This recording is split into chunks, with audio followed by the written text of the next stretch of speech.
Hello, guys. In our last lecture, we have gone through the parts of speech, and they are 8 in numbers as we know.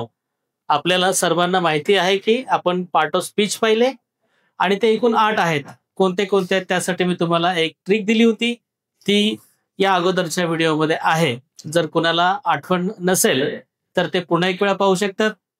आज आपण बघणार आहोत what is preposition. Preposition म्हणजे काय? Preposition is a very very urgent thing to know. English लँग्वेजमध्ये सर्वात जास्त जर काही फोकस करायचं असेल तर ते आहे प्रेपोजिशन. प्रेपोजिशन हा शब्द स्पेलिंग आहे या पद्धतीने PREPOSITION. Here are two words. The first is pre and the next is position. And I think everybody knows what is this pre is and what is this position is. मग आपण असा जर विचार केला तर प्री म्हणजे काय? तर प्री म्हणजे च्या अगोदर, च्या आधी. कशाच्या आधी?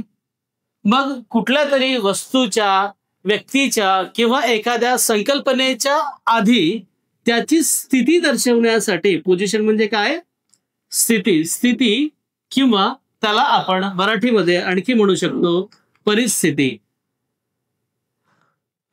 कंडिशन. दिस पोझिशन और condition. What is the condition of a particular person?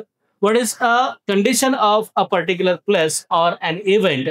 Before that, the word we use, that word is known as preposition.